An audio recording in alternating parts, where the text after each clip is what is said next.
दोस्तों हम संवैधानिक विकास का जो है 3 वीडियो ला चुके हैं और ये चौथा वीडियो है। हम कोशिश करेंगे कि एक वीडियो और लाएंगे जो 5वां और लास्ट में। तो इसमें कम से कम 50 से 60 क्वेश्चन हो जाएंगे जो संवैधानिक विकास से होंगे। अब इसमें क्वेश्चन का जो स्तर है, शुरुआती में जो स्तर था मैंने वो यूपीएससी स्टेट पीसीएस के लेवल का रखा। लेकिन अब धीरे धीरे हम क्या करेंगे, इसमें वनडे एग्जाम में आए हैं जो क्वेश्चन उनको लेंगे। लेकिन एक बात का और ध्यान रखिएगा, ये जो वनडे एग्जाम के भले ही क्वेश्चन है, लेकिन कहीं ना कहीं ये क्वेश्चन भी हमारे स्टेट पीसीएस में घुमा फिरा के आते रहते हैं, ठीक है। तो इसलिए जो है हम ऐसे क्वेश्चन को लिए हैं और इतना भी क्वेश्चन का लेवल नीचा नहीं है। स्टेट पीसीएस में ये क्वेश्चन ऐसे पूछे जाते हैं और काफी बच्चे इसको गलत भी करके आते हैं, ठीक है। चलिए अब हम लोग क्वेश्चन का शुरुआत करते हैं। पहला क्वेश्चन हमारा कह रहा है कि भारत में पहला संविधान सभा चुनाव कब हुआ था, ठीक है। अब विकल्प हम देखते हैं कि कौन कौन सा है। तो 1947 है, 1946 है, 1949 है, 1948 है। क्वेश्चन को पढ़ने से ही लग जा रहा है कि इसका जो उत्तर है वो जो है बी होगा हमारा, ठीक है। अब जो है यहाँ बात आ रही है कि पहला संविधान सभा का चुनाव कब हुआ था। तो थोड़ी सी इसकी परिस्थितियों के बारे में हम लोग यहाँ पे डिस्कशन करेंगे कि पहला संविधान सभा का चुनाव कब हुआ था। इसका मतलब जो संविधान सभा का चुनाव हुआ था वो किस तरीके से हुए थे, किस आधार पे हुए थे, ये हम लोग जो है यहाँ पे जानने का थोड़ा प्रयास करेंगे। तो इसके पहले हम लोग ये जाने कि चुनाव कब हुआ था। उसके पहले कुछ बातें हैं जो हमारे एग्जाम के भी इम्पोर्टेंट से जो है नजरिए से इम्पोर्टेंट है, तो उसको भी हम लोग देखेंगे। जैसे अगर बात यहाँ पे करें हम कि एक क्वेश्चन आता है ये कि अगर हम बात करें भारत में संविधान के गठन का विचार जो है सबसे पहले किसने रखा था, तो उनका नाम आता है एम एन राय का, ठीक है। तो एम एन राव जो थे, इन्होंने क्या किया था 1934 में, ठीक है। चूंकि ये वामपंथी नेता थे, वामपंथी नेता थे, वामपंथी नेता थे, तो इन्होंने क्या किया था 1934 में भारत में संविधान सभा के गठन का जो है अ, ये इन्होंने विचार रखा था सबसे पहले। तो हम क्या समझ लिए कि 1934 में एम एन राय ने क्या किया, जो वामपंथी नेता थे, इन्होंने जो है सबसे पहले जो है क्या किया था, संविधान सभा के गठन का विचार रखा था। इसी तरीके से अगर हम दूसरा पॉइंट देखें, मैं इसको थोड़ा सा इरेज करता हूँ।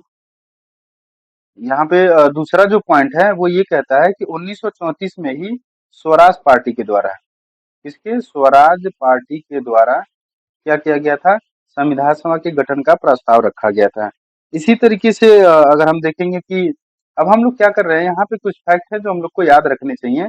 इसी तरीके से दूसरा है 1935 में क्या किया गया, 1935 में भारतीय राष्ट्रीय कांग्रेस की ओर से जो है पंडित जवाहरलाल नेहरू ने, भारतीय राष्ट्रीय कांग्रेस की ओर से, भारतीय राष्ट्रीय कांग्रेस की ओर से किसने, पंडित जवाहरलाल नेहरू ने, पंडित जवाहरलाल नेहरू ने क्या किया, ये घोषणा किया कि स्वतंत्र भारत के संविधान का जो निर्माण होगा, इन्होंने घोषणा किया, किसने, नेहरू ने, इन्होंने घोषणा किया कि स्वतंत्र स्वतंत्र भारत के संविधान संविधान का निर्माण वयस्क वयस्क मताधिकार वयस्क मताधिकार के आधार पर ही होगा, वयस्क मताधिकार के आधार पर होगा, ठीक है। तो ये बातें भी क्या है, याद रखने वाली है कि 1935 में भारतीय राष्ट्रीय कांग्रेस के नेता थे पंडित जवाहरलाल नेहरू, इन्होंने घोषणा किया कि स्वतंत्र भारत के संविधान का जो निर्माण होगा वो किस पे आधारित होगा, वयस्क मताधिकार पे आधारित होगा, ठीक है। तो ये 3-4 पॉइंट हो गई। पहला पॉइंट ये हो गया, मैं एक बार रिपीट कर दे रहा हूँ कि सबसे पहले जो है संविधान सभा का विचार जो है वो एम एन राव द्वारा लाया गया था, ठीक है, जो वामपंथी नेता थे। उसके बाद स्वराज पार्टी द्वारा 1934 में ही क्या किया गया, इसका प्रस्ताव रखा गया कि जो है संविधान सभा के गठन का। और फिर 1935 में भारतीय राष्ट्रीय कांग्रेस के नेता थे पंडित जवाहरलाल नेहरू, इन्होंने ये बात कही कि स्वतंत्र भारत के संविधान का जो निर्माण होगा वो वयस्क मताधिकार के आधार पर ही होगा, ठीक है। यहाँ तक बातें क्लियर है। चलिए अब हम लोग क्या करेंगे, कुछ और एक दो पॉइंट है जो हम लोग को याद रखना चाहिए, इससे जुड़ा हुआ ही है, तो वो लोग भी हम लोग जो है देख लेते हैं वो क्या क्या है। एक नाम मैं लूंगा यहाँ पे क्रिप्स मिशन का, जिसको आप लोग क्या करेंगे, अगर आप लोग कमेंट करके बताएंगे, अगर पढ़ाना होगा तो मैं आपको डिटेल्स में पढ़ा सकता हूँ। लेकिन यहाँ पे हमारा क्या होगा, वीडियो थोड़ा लंबा चला जाएगा, इसलिए मैं आपसे कह रहा हूँ कि आप लोग क्या करिएगा, क्रिप्स मिशन के बारे में थोड़ा पढ़िएगा। तो क्रिप्स मिशन जो भारत आता है ना, क्रिप्स मिशन भारत आता है, तो ये असफल हो जाता है। असफल क्यों हो जाता है? तो आप जानेंगे कि मुस्लिम जो लीग थी, मुस्लिम लीग ने इसको क्या कर दिया, अस्वीकार कर दिया। वो अस्वीकार क्यों करता है? मुस्लिम लीग की ऐसी मांग होती है कि संविधान का जो निर्माण हो वो दो हो, ठीक है, एक भारत और एक पाकिस्तान के लिए। यानी वो दो जो है क्या कर रहे थे, मुस्लिम लीग क्या कर रही थी, मुस्लिम लीग जो है इसकी मांग कर रही थी कि जो है भारत को दो स्वायत्त हिस्सों में बांट दिया जाए। ये मांग क्या कर रही थी मुस्लिम लीग? ये कह रही थी जो भारत है इसको क्या किया जाए, दो स्वायत्त राज्यों में बांट दिया जाए। एक का नाम पाकिस्तान और दूसरा का नाम भारत रखा जाए, ठीक है। हालांकि इसने नाम का उल्लेख नहीं किया, ये मैं बता रहा हूँ कि पाकिस्तान और भारत दो स्वायत्त राज्यों में बांट दिया जाए। इसकी जो है बात ये कौन कर रहे थे, मुस्लिम लीग। और इस बात को क्रिप्स मिशन जो है स्वीकार करने के लिए तैयार नहीं थे। इसलिए ये मिशन क्या हो गया, पुनः जो है ब्रिटेन चली जाती है, क्योंकि ब्रिटेन की सरकार ने इसको भेजा रहता है, तो ये वापस चली जाती है। जब ये जाती है तो एक तरीके से इसको असफल माना जाता है। क्रिप्स मिशन को क्या कहा जाता है, ये असफल रही। फिर इसके बाद क्या किया गया, ब्रिटेन में एक दूसरी सरकार बनती है, क्योंकि ये द्वितीय विश्व युद्ध का दौर चलता रहता है। तो द्वितीय विश्व युद्ध के बाद ये बात कही गई थी कि जो क्रिप्स मिशन प्रस्ताव आ रहा है भारत, यानी जो क्रिप्स मिशन, ये क्रिप्स मिशन जो भारत आ रहा है, इसने जो प्रारूप लेके आ रहा है, वो द्वितीय विश्व युद्ध के बाद भारत में लागू करने का ऐसा प्रावधान किया गया था। क्योंकि ये असफल हो जाता है तो इसलिए ये लागू नहीं हो पाता है। अब अगला जो है वो हमारा आता है cabinet mission. Cabinet mission cabinet cabinet mission cabinet mission के बारे में मैं आपको थोड़ा सा बता दूं ये कि कैबिनेट मिशन चूंकि ब्रिटेन में क्या होती है, उदारवादी सरकार बनती है, और वो उसका उद्देश्य रहता है कि जितना जितना जल्दी हो सके भारत को स्वतंत्रता दिलाई जाए, ठीक है। तो उसी संदर्भ में कैबिनेट मिशन आता है। अब कैबिनेट के मिशन के बारे में हम लोग जानेंगे कि इसके जो है कैबिनेट मिशन के 3 सदस्य होते हैं, जिनमें पहला नाम अगर हम बात करें सबसे, तो वो लॉर्ड लॉर्ड पैंथिक लॉरेंस, ठीक है, ये पहले हो गए। दूसरा जो नाम है वो आप लोग को पता होगा, लेकिन मैं यहाँ पे लिख देता हूँ, सर स्टेफोर्ड स्टेफोर्ड क्रिप्स, ठीक है। और जो तीसरे हैं उनका नाम था एवी अलेक्जेंडर। तो ये 3 नाम आपको याद रखने हैं। ये जो है कभी कभी एग्जाम में हमारा घुमा फिरा के पूछ लेता है, ठीक है। इतनी बात आपको क्लियर हो गई होंगी। अब हम लोग आगे बढ़ेंगे, क्योंकि इसमें कुछ चीजें जो है हमको और भी जानना जरूरी है कि वो क्या है, ठीक है। तो यहाँ पे जो बातें हैं वो कैबिनेट मिशन की, हम थोड़ा विशेषताओं के बारे में देखेंगे कि जो कैबिनेट मिशन आया भारत में उसकी क्या विशेषताएं थी, उसने किस तरीके के जो है प्रावधान किए। तो उसमें हम देखेंगे कि सबसे पहला जो है इसने क्या किया, सबसे पहला इसने क्या किया, जो कुल सदस्य संख्या थी संविधान सभा की उसको निर्धारित किया और ये बताया कि ये कुल संख्या कितनी रहेगी, 389 रहेगी। इसमें भी इसने क्या किया, ये बताया कि जहाँ पे ब्रिटिश गवर्नमेंट रूल कर रही है, यानी ब्रिटिश गवर्नमेंट जहाँ पे रूल कर रही है, वहां पे जो संख्या होगी वो होगी 296। और जो देसी रियासत थे, जो देसी रियासत थे वहां पे सीटें क्या कर दी गई, 93 कर दी गई, ठीक है। तो 296 और 93 ये सीटें क्या कर दी गई, ये देसी रियासत के लिए निर्धारित की गई, देसी रियासत के लिए, ठीक है। ये 2 सीटें निर्धारित कर दी गई। आगे क्या किया गया, इसमें जो ब्रिटिश प्रांत था, जहाँ पे ब्रिटिश रूल का शासन कर रही थी, इसने क्या किया, इसमें से जो 292 सीटें थी, इनको कहा कि 11 प्रांतों में से जो चुनाव लड़े जाएंगे वहां से क्या किया जाएगा, इनको भरा जाएगा। और इसमें के जो 4 बच गए थे उसमें कहा गया कि जो दिल्ली है, ठीक है, दिल्ली है, एक और इसमें चार चार राज्यों 4 क्षेत्रों की बात की गई है एक तरीके से। तो एक तो दिल्ली हो गया, और दूसरी बात यहाँ पे करता है किसका, अजमेर और मारवाड़ का, अजमेर और मारवाड़ का। तीसरा इसमें है कुर्ग, ठीक है।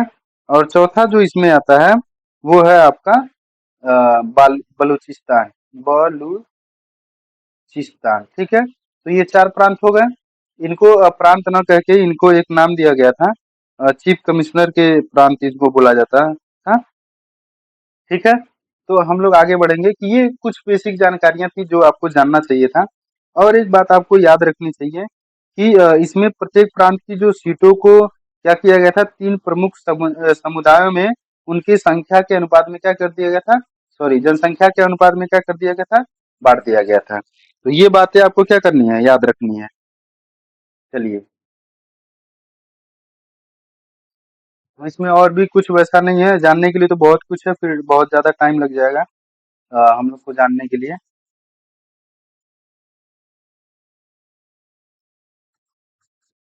तो क्लियर हो गया होगा यहाँ तक। हम आगे बढ़ते हैं, अगला क्वेश्चन हम लोग देखेंगे। अध्यक्ष मोतीलाल नेहरू और बाकी के 8 कांग्रेसी नेताओं ने किस वर्ष जो है संविधान सभा का प्रारूप समिति का गठन किया गया था। ठीक है, तो यहाँ पे याद रख लेना है, ये वो प्रारूप समिति नहीं है जो हम लोग अम्बेडकर जी वाली बात करते हैं। यहाँ पे कह रहा है कि अध्यक्ष मोतीलाल नेहरू और बाकी 8 कांग्रेस के नेताओं ने जो है किस वर्ष संविधान सभा का प्रारूप समिति का गठन किया था। ठीक है, तो ये किया था, समिति का गठन किया गया था, सही है, कोई दिक्कत नहीं है। समिति का गठन किया गया था। तो आप देखेंगे कि इसमें विकल्प जो दिए हुए हैं वो 1925, 1950, 1928, 1930 है। इसका जो उत्तर होगा वो सी होगा। ठीक है, अब ये क्यों होगा, तो मैं थोड़ा सा यहाँ पे आपसे डिटेल में थोड़ा सा नहीं जाऊंगा बहुत ज्यादा, लेकिन थोड़ा सा चर्चा ये कर लेता हूँ। हुआ ये था कि ब्रिटिश जो गवर्नमेंट थी, ब्रिटिश सरकार ने भारतीयों के ये चैलेंज दिया कि जो है आप एक संविधान सभा का निर्माण करके दिखाओ। संविधान बनाने की बात की थी उन्होंने। उन्होंने कहा था कि आप संविधान एक बना के दिखाओ हमको। एक संविधान संविधान बनाने का क्या किया, संविधान संविधान बनाने का उसने चुनौती दे दिया। ठीक है, तो इस चुनौती को जो है एक तरीके से मोतीलाल नेहरू ने इसको क्या किया, स्वीकार किया। और इसी के संदर्भ में उन्होंने क्या किया, 10 अगस्त 1928 को क्या किया, 10 अगस्त 1900 सॉरी 1928 को इन्होंने क्या किया, 1928 को इन्होंने प्रारूप समिति का गठन किया। तो इसमें बस इतना ही हमको जानना है, बहुत ज्यादा जानने की जरूरत नहीं है। इतना बस आप लोग को फैक्ट याद रहेगा तो काम चल जाएगा। ठीक है, चलिए आगे हम लोग बढ़ेंगे। इसमें हम लोग देखेंगे कि तीसरा जो प्रश्न है हमारा, 1946 में निम्नलिखित में से किसे भारतीय संविधान सभा का अंतरिम अध्यक्ष बनाया गया था। तो अंतरिम अध्यक्ष बनाया गया था, ये सरोजनी नायडू हो गए, सच्चिदानंद सिन्हा हो गए, एस सुब्रमण्यम अय्यर हो गए और सचिंद्रनाथ सन्याल हो गए। तो आपको पता होगा कि इसका उत्तर हमारा क्या है, सी होगा। ठीक है, बाकी मैं इसके बारे में कई बार डिस्कशन कर चुका हूँ, तो इसके पहले जो हमारे वीडियो और आए हैं, जो पहला, दूसरा और तीसरा वीडियो है, आप उसमें जाके देख सकते हैं ये चीजें। ठीक है, अगला हम लोग देखेंगे, चौथा क्वेश्चन है, संविधान सभा की जो कुल सदस्यता थी 389 थी, इस जिसमें देशी रियासत प्रतिनिधि थे।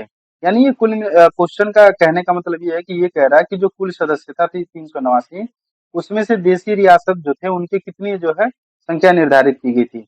तो इसमें 84 दिया है, 102 दिया है, 109 दिया है और 93। तो आपको उत्तर इसका पता होगा कि डी होगा, यानी 93 सीटें जो है क्या की गई थी, निर्धारित की। अभी हम लोगों ने ऊपर देखा कि जो कैबिनेट मिशन आया था उसने ये निर्धारित किया जी कि जो 389 सीटें हैं उसमें से 296 जो है ब्रिटिश प्रांतों को दे दिया गया है, जहाँ पे ये ब्रिटिश रूल कर रहे थे। बाकी 94 बाकी जो 4 सीटें थी ये कमिश्नरी को दे दिया गया, एक तरीके से कमिश्नरी प्रांत जो वहाँ पे थे। तो ये चीजें भी आपको क्लियर हो गई। ठीक है, चलिए हम लोग आगे बढ़ेंगे थोड़ा सा। हम लोग कोशिश करेंगे कि वीडियो का जो टाइमिंग है उसको और थोड़ा सा कम किया जाए, उसके लिए हमको थोड़ा स्पीड बढ़ाना पड़ेगा।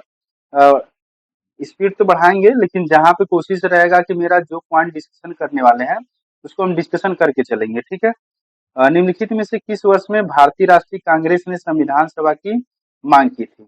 चलिए, ये क्वेश्चन थोड़ा सा सोचने समझने वाला है। आपको क्या लग रहा है कि आप देख रहे होंगे कि ये सब फैक्ट वाले क्वेश्चन है थोड़े से, तो थोड़ा सा आपको टाइम लग सकता है कि ये क्वेश्चन का उत्तर क्या होगा।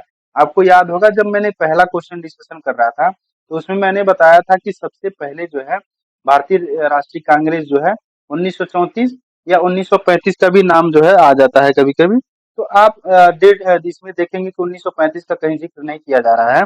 और 1935 में ही क्या किया गया, पहली बार जो है भारतीय संविधान के निर्माण के लिए संविधान सभा के गठन की बात की गई थी। ठीक है, तो इसका उत्तर क्या हो जाएगा, डी हो जाएगा।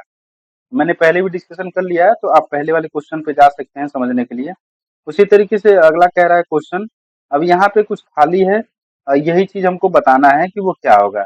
अब वो संविधान हो सकता है, प्रस्तावना हो सकता है, दस्तावेज हो सकता है, अनुबंध हो सकता है। तो हम यहाँ पे थोड़ा सा जोड़ के पढ़ते हैं ऐसे क्वेश्चन को। तो हम मन में मान लेंगे कि क्या है, फिर आगे हम पढ़ेंगे कि नियमों और सिद्धांतों के एक सेट को प्रस्तुत करने में मदद करता है। ठीक है, यानी नियमों और सिद्धांतों को एक सेट को क्या करता है, प्रस्तुत करने में मदद करता है। जिस देश के सभी लोग इस तरह से देश पर शासन करना चाहते हैं के आधार पर के आधार के रूप में सहमत हो सकते हो। यानी कुल मिला जुला के ये बात ये कह रहा है ना कि ऐसा कोई नियम या कानून होना चाहिए जिसको वहाँ के जो लोग हैं उसको उस पे सहमत हो। तो आपको पता ही है कि ऐसे चीजों को हम क्या बोलते हैं, संविधान बोलते हैं। यानी संविधान क्या है, नियमों और सिद्धांतों का एक सेट है, सेट को प्रस्तुत करने में मदद करता है। और जिस देश के सभी लोग इस तरह से देश पर शासन करना चाहते हैं के आधार के रूप में सहमत हो सकते हो। ठीक है, तो वो हमारा विकल्प क्या हो जाएगा, संविधान हो जाएगा। ये क्वेश्चन देखिए, एसएससी सीजीएल हो गए, सीएचएसएल हो गए, उसमें घुमा के क्वेश्चन ऐसे ही आते हैं, बहुत ज्यादा घुमाएंगे तो थोड़ा सा कंसेप्ट क्लियर होगा तो आप आराम से कर ले जाएंगे।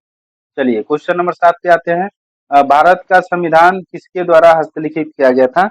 ये क्वेश्चन थोड़ा सा आपको जानने की जरूरत है कि इसमें उत्तर क्या होगा। तो जैसे पहला नाम जो दिया है वो है आपका कन्हैया, उसका नाम, उनका नाम है पहला कन्हैया लाल मणिकलाल मुंशी, इनको केएम मुंशी भी बोला जाता है।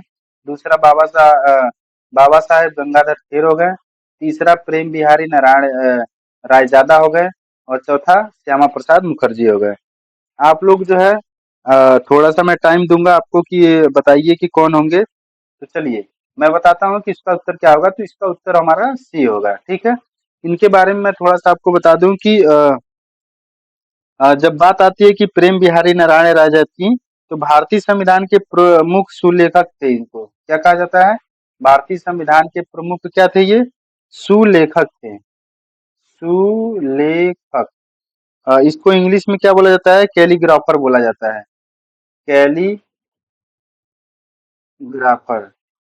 ठीक है, याद रखिएगा ये। और इन्हीं को ही क्या कहा जाता है कि मूल संविधान के एक प्रवाहमय में, यानी एक प्रवाहमय शैली में जो है इनके द्वारा हस्तलिखित किया गया था इसको, संविधान को। ठीक है, अब इससे जुड़ा हुआ और कोई बहुत पॉइंट नहीं है। कुछ पॉइंट और है जैसे मैं आपको बताना चाहूंगा कि आप उसको अगर नोट करना चाहें तो लिख सकते हैं। जैसे संविधान सभा द्वारा जो है हाथी को क्या किया गया था, संविधान सभा द्वारा कुछ पॉइंट है जो एक्स्ट्रा पॉइंट आप लिख सकते हैं यहाँ पे। सभा द्वारा क्या किया गया था, संविधान सभा द्वारा क्या किया गया था, हाथी को जो है संविधान सभा द्वारा क्या किया गया था, हाथी को प्रतीक चिन्ह के रूप में उपयोग किया गया था।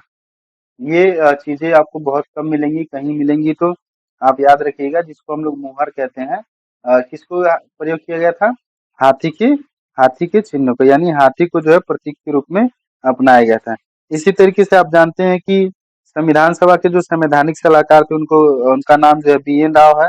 ठीक है, इसी तरीके से अगर हम बात करें कि क्या नाम है, प्रेम बिहारी नारायण को, तो मूल प्रस्तावना को प्रेम बिहारी नारायण राजद द्वारा ही हस्तलिखित किया गया था एवं बिहूर राम मनोहर सिन्हा द्वारा क्या किया गया था, उसे ज्यामिति सौंदर्यकृत एवं अलंकृत किया गया था। ये चीजें थोड़ी सी आपको क्या करेंगे, थोड़ा सा कंफ्यूजन कर सकता है, लेकिन आप जब किताब उठा के पढ़ेंगे या इसको बैक करके देखेंगे तो आपको क्लियर होगा। इसमें ये कह रहा है कि जो प्रेम बिहारी नारायण है, मैं शॉर्ट में लिखूंगा, प्रेम बिहारी नारायण राजद जो है, इनके द्वारा क्या किया गया था कि जो मूल प्रस्तावना है, मूल प्रस्तावना जो है इसको क्या किया गया था, हस्तलिखित किया गया था, हस्तलिखित किया गया था। ठीक है, ये बात याद रखिएगा। और दूसरी बात इसमें जो याद रखने वाली है वो क्या कह रहा है कि राम मनोहर सिन्हा द्वारा, किसके द्वारा, राम मनोहर सिन्हा द्वारा, राम मनोहर सिन्हा द्वारा क्या किया गया था, तो राम मनोहर सिन्हा द्वारा इसको क्या किया गया था, ज्यामिति ज्या ज्यामिति और कामा सौंदर्यकृत। ठीक, 2 पॉइंट हो गया, ज्यामिति सौंदर्यकृत उसके बाद क्या हो गया आपका अलंकृत। ये 3 जो काम किया गया था, ज्यामिति अगर पूछ लेगा आपके एग्जाम में कि किसने किया था, तो राम मनोहर सिन्हा ने किया था। उसी तरीके से सौंदर्यीकृत की बात करेगा तो वो भी क्या है, राम मनोहर सिन्हा। अलंकृत की बात करेगा तो राम मनोहर सिन्हा। लेकिन जब बात हस्तलिखित की आएगी, वो भी किसकी, मूल प्रस्तावना के संदर्भ में ये बात हो रही है, तो वहां पे हम किसकी किनका नाम लेंगे, तो प्रेम बिहारी नारायण राजद द्वारा बात करेंगे। लेकिन आप याद रखिएगा कि जो हमारा क्वेश्चन पूछा जा रहा है, वो कह रहा है कि भारत का संविधान किसके द्वारा लिखा गया था, लिखित है। तो मूल प्रस्तावना भी इनके द्वारा हस्तलिखित है, और भारत का संविधान भी किसके द्वारा है, इन्हीं के द्वारा हस्तलिखित है।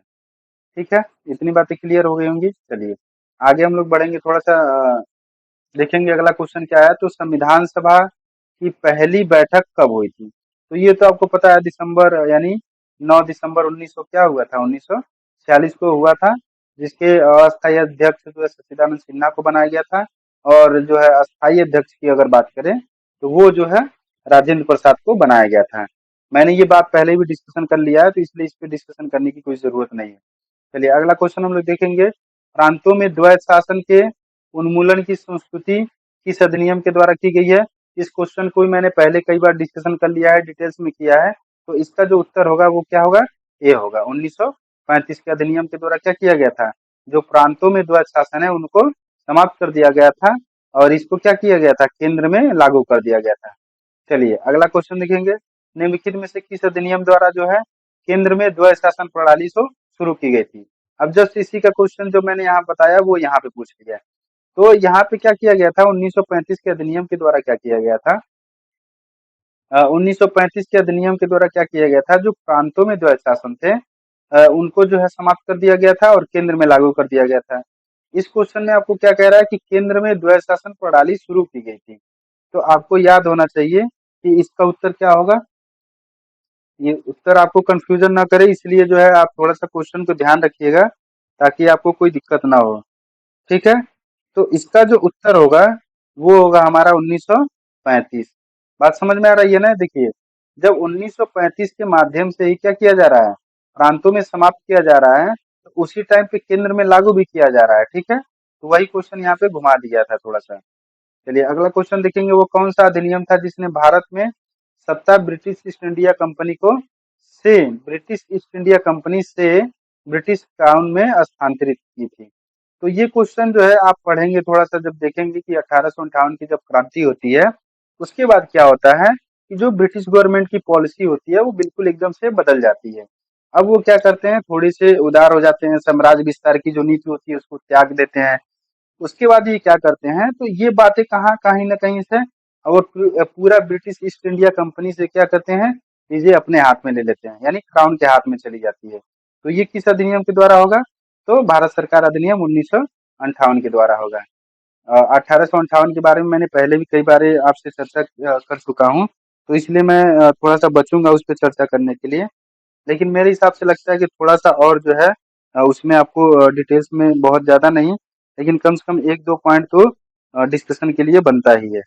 ठीक है, अब वो पॉइंट क्या हो सकते हैं, तो आपको याद होना चाहिए कि वो पॉइंट क्या-क्या हो सकते हैं, वो मैं यहाँ पे मेंशन करता हूँ।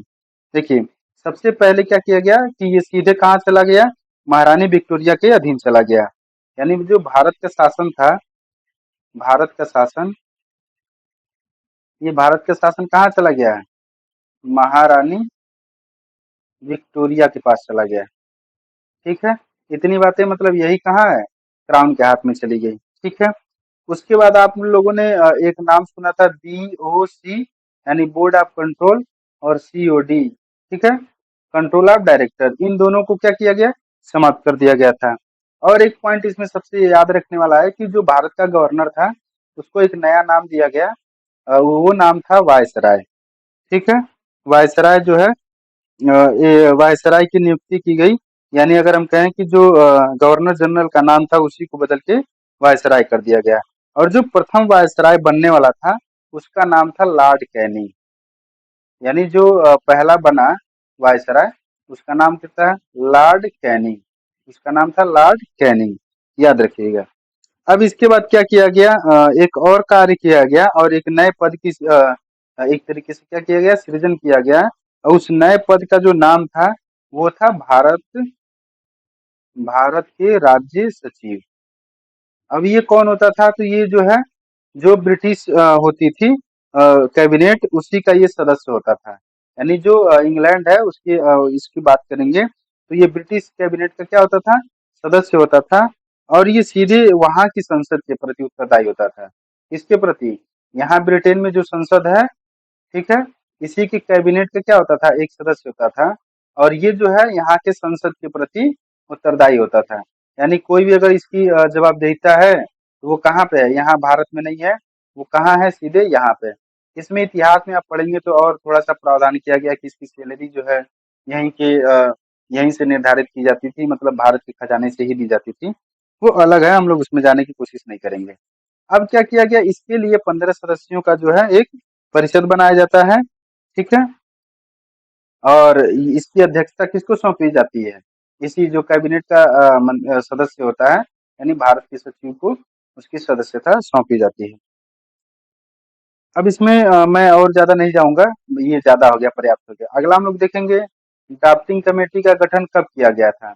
ड्राफ्टिंग कमेटी का गठन कब किया गया था, ये क्वेश्चन भी क्या है, आपको थोड़ा सा फैक्ट है तो आपको याद होना चाहिए कि ड्राफ्टिंग कमेटी का जो गठन किया गया था, तो ये कब किया गया था, आपको मैं डेट मेंशन कर देता हूँ पूरा।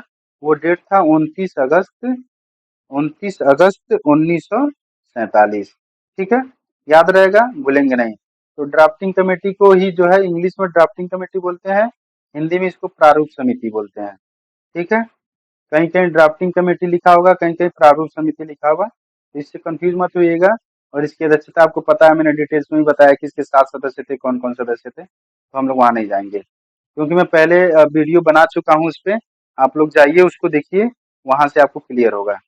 चलिए अगला क्वेश्चन हम लोग देखेंगे, भारत संविधान की प्रारूप समिति का अध्यक्षता किसने की थी। तो इसका भी उत्तर क्या है, आसान है, वो है डॉक्टर B.R. अम्बेडकर।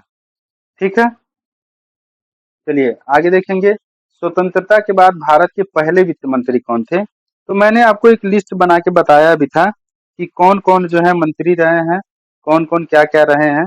मैंने एक बार डिस्कशन किया था, लेकिन आप मैं एक बार और क्या करता हूँ, आपको बता देता हूँ कि जो है कौन क्या क्या रहे हैं जब स्वतंत्र भारत का जो है निर्माण हुआ है। ठीक है, चलिए हम देखते हैं कि इसमें जो वित्त मंत्री की बात करता है तो वो थे R.K. मनसुख चिट्टी। याद रहेगा, आर से मनसुख चिट्टी। ये स्वतंत्रता के बाद का बात है, ठीक है, ये स्वतंत्रता के पहले की बात नहीं है। तो वो कौन थे वित्त मंत्री, आर के क्या है, मनसुख चिट्ठी। अब अगला क्वेश्चन हम लोग देखेंगे। अब इसमें और भी जो थे, जैसे डॉक्टर B.R. अम्बेडकर जो थे ये कानून मंत्री थे एक तरीके से। सी राजगोपालचारी जो थे ये क्या थे, इनको कोई पद मिला था सी राजगोपालचारी को, तो उसमें कहीं उल्लेख नहीं किया गया है सी राजगोपालचारी को क्या दिया गया था। ठीक है, आगे बलदेव सिंह है, तो बलदेव सिंह को क्या दिया गया था, रक्षा मंत्री दिया गया था, यानी रक्षा मंत्रालय, सॉरी। चलिए अगला क्वेश्चन हम लोग देखेंगे 15वां, निम्नलिखित में से कौन स्वतंत्र भारत के प्रथम कानून मंत्री थे। देखिए अभी मैंने पहले आपको बताया वो कौन थे, भीमराव अम्बेडकर। तो इस तरीके से उत्तर हमारा क्या होगा, बी सही हो जाएगा। आगे हम लोग देखेंगे स्वतंत्र भारत के पहले रक्षा मंत्री कौन थे। तो देखिए इसकी भी मैंने अभी बात किया था, वो कौन थे, बलदेव सिंह, सरदार बलदेव सिंह। तो ये हमारा क्वेश्चन क्या हुआ, कंप्लीट हुआ। अब इसमें बहुत ज्यादा नहीं है, एक दो मैं और नाम बता देता हूँ। जैसे स्वास्थ्य का अगर पूछेगा कि स्वास्थ्य मंत्री कौन थे, तो याद रखिएगा वो कौन थे, राजकुमारी राजकुमारी अमृत कौर। ये क्या थी, स्वास्थ्य मंत्री थी। इसी तरीके से अगर श्रम मंत्री की बात करेंगे तो वो थे जगजीवन राम।